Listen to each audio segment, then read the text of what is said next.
I'm a professional builder, general contractor, real estate investor, real estate developer, and entrepreneurial spirit of sorts. I reside in Monument, Colorado. I'm here today to begin something that I've always wanted to do, and it's been a dream of mine, and that is to create a legacy series on buy and hold real estate and on asset accumulation in the state of Colorado.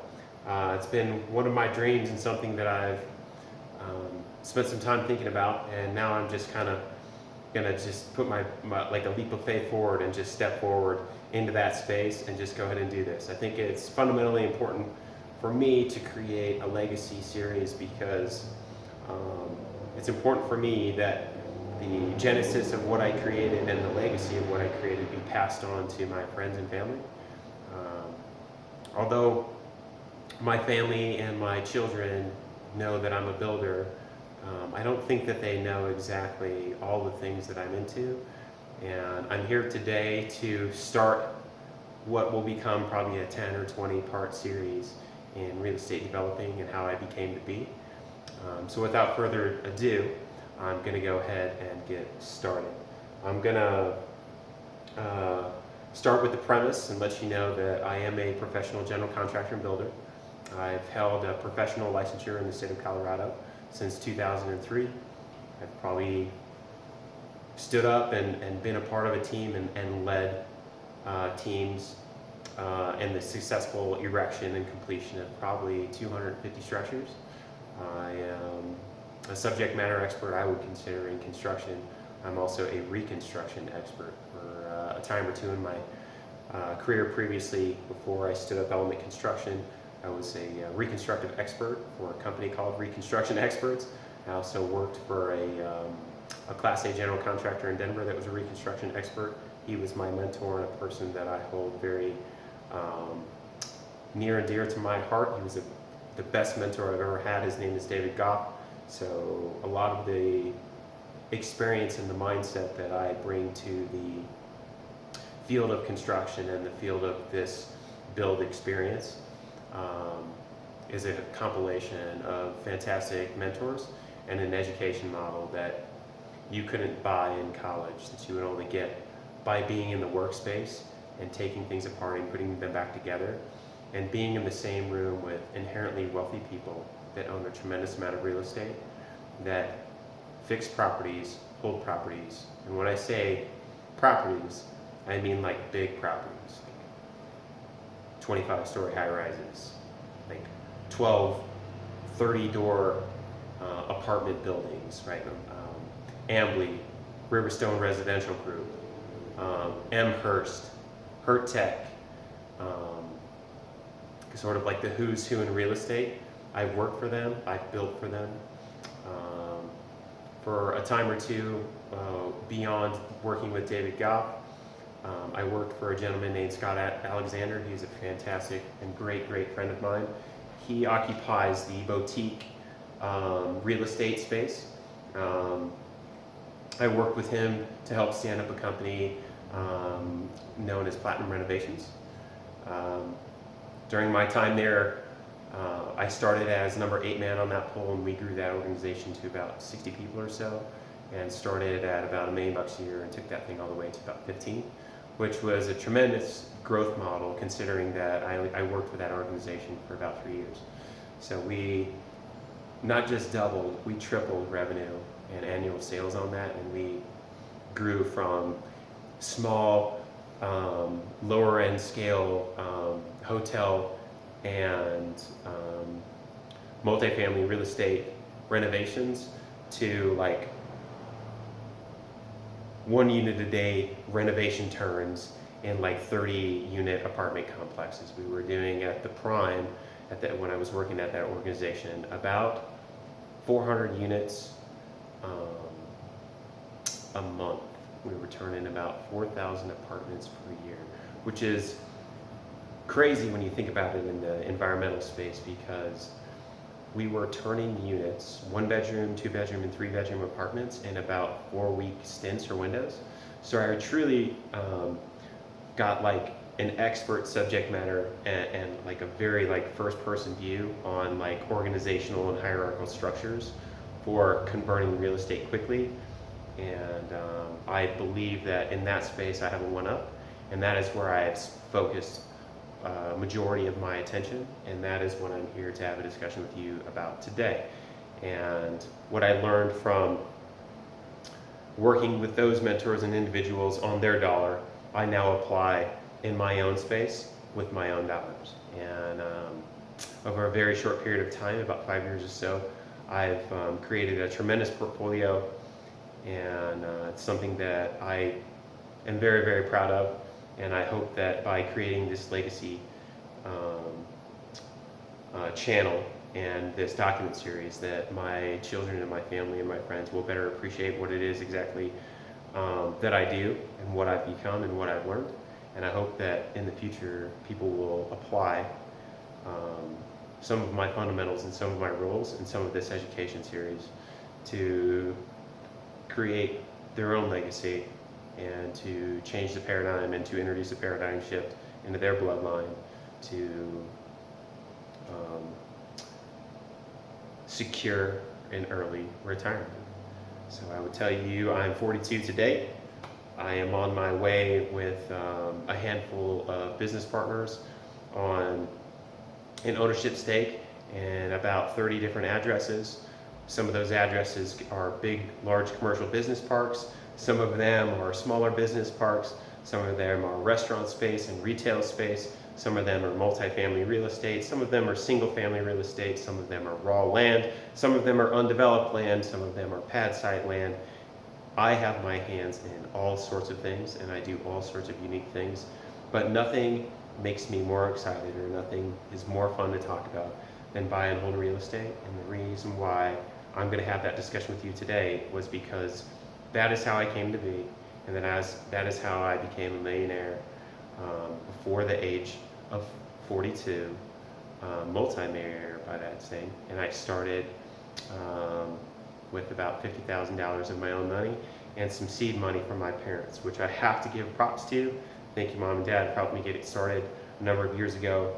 For those individuals that are out there that don't have a family member that will reach into their pocket and like give you a hand up instead of a handout, I don't know what to tell you, but I'm very, very fortunate and one of the lucky ones, and I did not squander the opportunity that was put in front of me. So without further ado, let's go ahead and start our discussion. So what is it in the buy and hold workspace, and what are some fundamental rules that we need to learn and understand in order to have an educated discussion about this? First and foremost, interest rates, money. Let's talk about money. Money is super important. So in the country, in the state of America right now, the Fed rate is like zero. Well, maybe it's like 0.01% or something. The Fed lending rate to coupon generators in the real estate space and in the lending space is extremely low. So what happens in real estate is that a coupon generator will go to the Fed and the coupon generators say, I will give you, or I will invest $100 million to create a $100 million coupon. And the Fed says, okay, we'll insure your coupon, and we'll give you securities on that at an interest, rate of 0.1%. And then in return, that coupon will get produced, and then that coupon is like staged on an open market, and then a handful of brokerages in the real estate space or banks in the space will purchase increments or pieces of that coupon, and then they will add their own sell markup on top of it and then present it in the retail space or present it into the resale space. So the coupon may be sold from the coupon brokerage to a firm or to a bank or to whoever for 2%, and then that brokerage or that handler in turn or in hand will put another 1 point on it, and then the sale or set interest rate for the day would be 3% or something. So that intermediary handler is going to add on 1 point. So at every stage, the investment is being marked up or counted up, and etc. So I would say in America right now, the sell rate or a prime rate in the real estate space for lending it is usually about 3.25%. It can be anywhere from 3.25 to 4.25 depending on credit and day-to-day values and ups and downs, etc. But all things said and all things being equal, in today's market space, if interest rates are traditionally below like 5%, the cost of money, the cost of dollars borrowed, is about $500 for every 100,000 bucks you borrow. Okay? That's a hard and fast rule. If the interest rate is 5% or below, that's how much money costs you a month to borrow that. Okay? So that's just a hard and fast rule. Okay? The other thing that I need to bring and have a discussion about right now is I'm going to be having a specific discussion about the real estate market in Colorado Springs, Colorado, specifically Pikes Peak Regional. Pikes Peak Regional encompasses Woodland Park, Manitou Springs, Pueblo, Callahan, Falcon, Monument, Colorado Springs Major, and Old Colorado City. For all intents and purposes, the occupied space in there has an ownership stake, has a residential ownership stake. The amount of homeowners that reside in that space is about 61%. Okay? The amount of renters in that space is about 38%. Okay? There are some traveling stuff, plus or minus. This number is the critical number that we want to have a discussion about, and this is the number that we're going to focus on in the buy and hold space. Buy and hold is critically important because ultimately, as an investor, you're reliant on leases or rent agreements for patrons to stay in your real estate. That is how you make money. That is how they pay your mortgage. So we're going to specifically focus on this target demographic. I will tell you, out of this 38%, this number is actually pretty solid if you review consensus data and traditional Colorado statistical analytical data. This number, this 38%, can go anywhere from 39% to about 36%. And that is historical data. And it's been that way for about 20 years in Colorado Springs. It's gone up, it's gone down. Believe it or not, cost of money or future value of money, if you go retroactively back, in 2005 and 6, homeowners typically made more money then than they do today. So that's something to think about as well. But traditionally, this 39 to 36% is a pretty stable number. The other fun fact and that's critically important too is out of this 38%, there's a 2% vacancy rate. So what does that mean? We'll have a discussion about that later. But what this says in a nutshell, in a much broader scope, is that 98% of all the rentals, 98% of the 38% of residences are currently being rented or occupied in the space. And there's only a 2% vacancy space. So 2 out of every 100 rentals available are vacant. And the vacancy time frame is about 7 days. And you're like, wow, why is that so lucrative? Why does that make Colorado Springs so lucrative? What's so good about it? Well, a number of things have happened. For one, Colorado Springs was recently became an opportunity zone, so it's very desirable for people to bring investment money here because there is a 25% tax incentive to do so. The next thing is that you have Cheyenne Mountain, you have Fort Carson, you have Schriever Air Force Base, you have Space Force that's being spun up, the new headquarters that's here. There's a headquarters for Amazon is going to be here and a new distribution center, which is going to be stood up here shortly. The headquarters of USAA, Oracle, Ball Aerospace, Lockheed Martin, the Air Force Academy, the list goes on and on. But within about a 15-mile radius, all of those organizations and all of that structural support exists for jobs, not just great jobs, but very high-paying jobs, very stable jobs.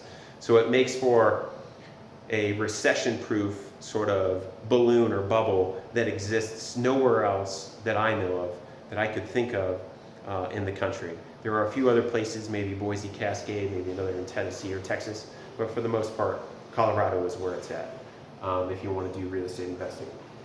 So why specifically do I want to have a discussion with you about the buy and hold space? Well, this is where I accumulated a tremendous amount of wealth in a very, very short period of time, and I feel it's critically important, and the education is worth the time. Okay, it definitely is. So let's talk about 3 different scenarios, okay, in the buy and hold space. I'm going to have a discussion with you about single-family residential, duplex purchase, and then let's go like fourplex and up, like the full Monty on that, right? So in the buy and hold real estate space, let's say you have a single-family residential house, you have a duplex, right? And then you have like the full Monty, let's go like fourplex on this, right? In the Colorado Springs real estate market, a 2-bedroom, 2-bath apartment that is higher end finishes, that's super posh and nice, is going right now for about $1,500. So it could be a single family residence, it could be a duplex, or it could be a fourplex. Okay? For all intents and purposes, the price of this real estate in Colorado Springs right now, what you can find on the market, inventory is very, very short, but deals do come up. A single family 2-bedroom residence right now you can get for about 250 grand. This duplex right here, a duplex, 2-bedroom, 2-bath duplex, you can get for about 400 grand. Okay, a fourplex right here, they're about 600 grand. That's the number. Okay, so remember up here, we talked about the cost of money. Well, if we apply that fundamental rule for cost of money right here, what we learned is that if you put 0 down on these, which will never happen, we'll have to go into that later, but for simple math concerned, this mortgage will cost you $1,250 a month. This mortgage will cost you $200,000 per month. This mortgage, $600,000, will cost you $3,000 a month. That is the cost of money. That is what your mortgage is going to cost you per month. So now let's have a look at the offset, or the revenue offset. This one you make $1,500 a month in rent.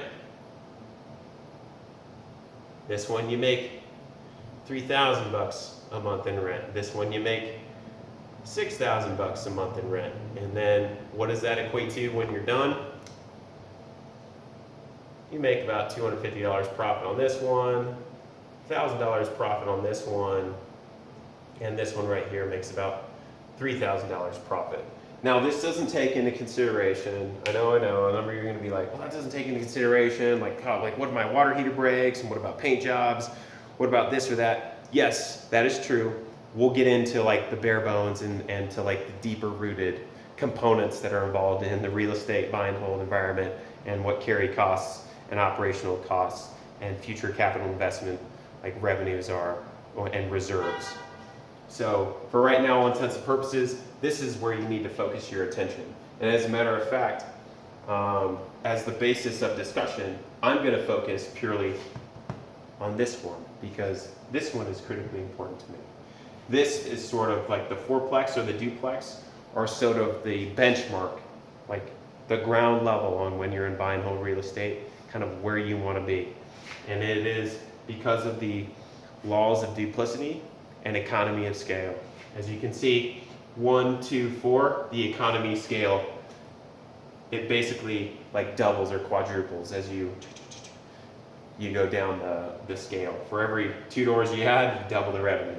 It's kind of an interesting mathematical algorithm, but let's just say that the benchmark in the buy and hold space is to get to duplex, Ultimately, it's 4-plex and above, 8-plex, 16-plex, 30-plex, full complex, like 300-unit apartments. We'll go from there. Why is this fundamentally important, and why is this critically important? Well, buy and hold real estate is unique because if you are in the buy and hold real estate space, you will come to learn, and what I've come to learn is that revenue in the buy and hold space is generated on 3 different verticals. You make money on 3 different plays inside of this space. Now, there are other ways to make money in real estate. There are flippers. I have friends that do flips. I have friends that do wholesaling. I have friends that do like deed sales, short sales. Some of my friends do like auctions, etc. I don't really care about that right now. That's not what this discussion is about. This discussion is specifically about buy and hold. These 3 verticals. The first vertical that we'll have discussion about is the appreciated value. What does appreciated mean? It means when you buy a piece of real estate, the real estate will appreciate based on the current home value appreciation in your state. In the state of Colorado, there is a certain set rate. We'll have a discussion about that. The second one is going to be the pay down. Okay, and the last one is going to be the rent roll. You're like, okay, well, what does all this mean, man? What does this mean, Jay? What are you talking about? Well, this right here, this number for all of these, that is your rent roll. That is if you have rent and it's income producing properties, that is the offset between gross income and gross expense, right? And then it produces a resultant of gross profit. Now that is not net profit, but that is effectively gross profit, right? So right now we're going to single out and grab this one 4-plex right here for an example. So this rent roll on this 4-plex is $3,000 per month. Okay? Then you have a mortgage. What is this mortgage? It's right in here. You have a mortgage. That's a $3,000 a month pay down. Okay? Okay? And then what is this other thing? What is this other thing you're having a discussion right here, Jeremy? What is this appreciated value? The appreciated value of real estate we'll call 4.8%. And this will move us to the next part of the discussion. Based on the historical data on chart for Colorado Springs and Denver, the rate of inflation and the cost of real estate, I could tell you the historical data has proven and shows statistically that real estate is appreciated at an average of about 4.8% over the last 30 years. Well, what does that mean? Well, that means a lot because in school we learned this crazy rule called Rule 72. Now there are a lot of rules in the money. There's Rule 72, there's Rule 70, there's Rule 69, there's Rule 64, there's all kinds of rules. But the hard and fast rule that we live and die by in real estate is Rule 72. Rule 72 says you take 72 and you divide it by your rate of return, or the rate of inflation right here, and it will spit out the number of years it takes to double your money.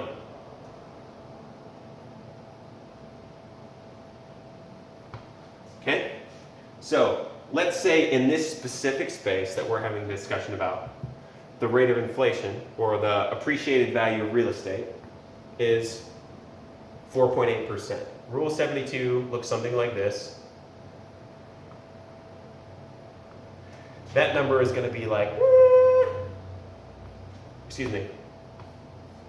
15 years. How do I know that? Just because I know the numbers. But yeah, if you enter in this calculation, you'll get something like that. So if I invest $100,000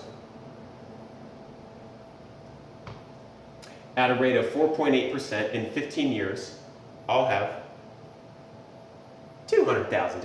I'll have doubled it. And then 15 years after that, I'll have doubled it again. So now that you know that Rule 72 is a very, very real thing and that it works, we need to have a fundamental discussion about this. This loan on this property at current market rates or current market strategy, let's say this is a prime rate right now, it's 4.25% or 5% even. Doesn't matter. This payment right here is probably going to be the same, plus or minus a couple $100, but it'll be $3 grand a month, promise. So if this was a 15-year note per se, right? Let's play that scenario out. Well, what does this look like in 15 years? Right? What does this look like in 15 years? These three categories, okay? The appreciated value at 4.8% says that in 15 years, this value will double. Like, well, that seems odd, but it's not. If you bought a house in Denver 15 years ago for $300,000, it's probably worth $600. True. If 15 years before that, you probably bought it for $150, and then 15 years before that, you probably bought it for your like grandparents probably bought it for $60, right? Sure. So let's say this math works, and it most likely does. So in the buy and hold space, the appreciated value of this property is going to be $600,000. The pay down of it, well, if your renters are paying your mortgage right here, right, at least $3,000 of it a month, well then in 15 years, theoretically, the loan that you took out for the $600,000 will be paid off. So you make $600,000 there too. That's cool. Well, what about this rent roll? So what does this mean? $3,000 a month in revenue times 12 months equals $36,000 a year. You're like, damn, that's a shitload of money. What does that translate to in 15 years? 15 years, this right here translates to $540,000. Your exit strategy on this piece of real estate right here just got pretty freaking sweet, because when you add them all together, it's $1.74 million.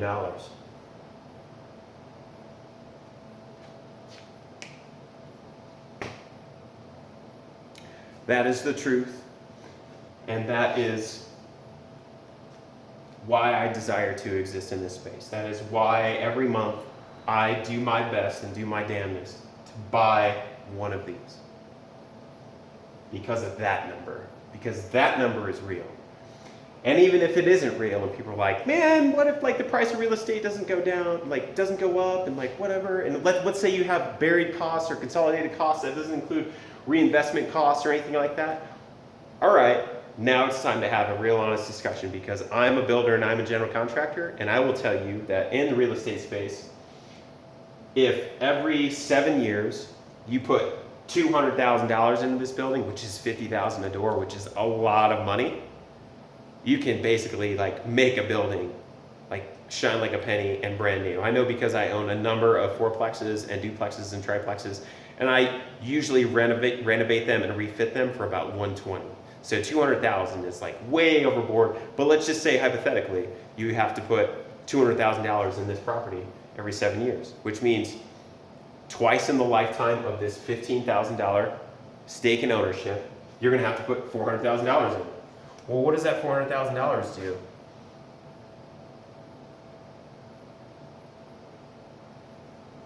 Well, I guess you just have to crack some eggs, and you have to settle for making $1.3 million instead. You're still going to make $1 million. Doesn't matter. Well, what if the property doesn't appreciate, and if in 10 years I don't make that much, I only make this much? Well, that's fine, because you're still going to make $900,000, damn near $1 million. Doesn't really matter if you sell it and it doesn't turn out to be like, a golden egg or a golden parachute like you anticipated. It's economy of scale. It's numbers of buildings, right? So that is fundamentally important for my family and my friends to learn and to understand. Look at that, see that, get that. That is real. That is why buy and hold. That is why you want to get to density and doors, okay? So,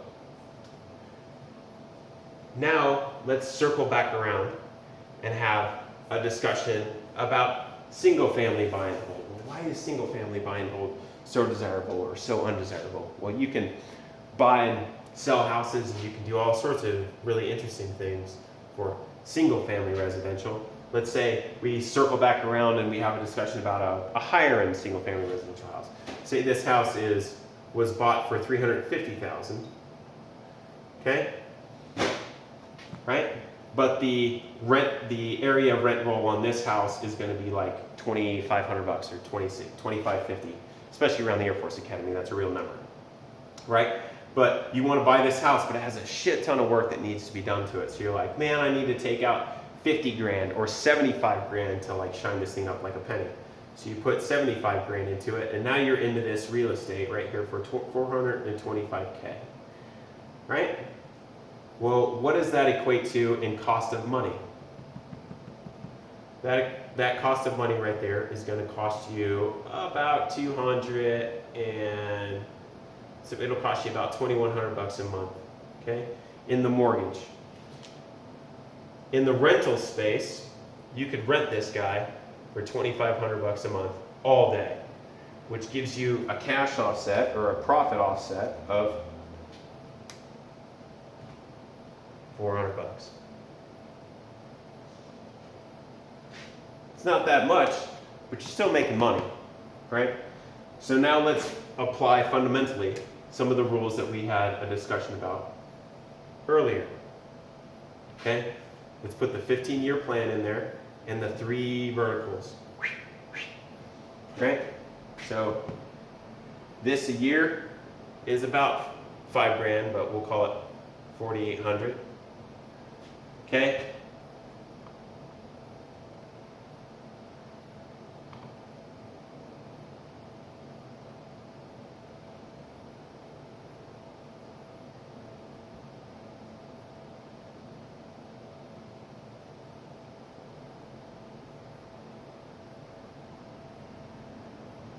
Okay, so we'll call this 72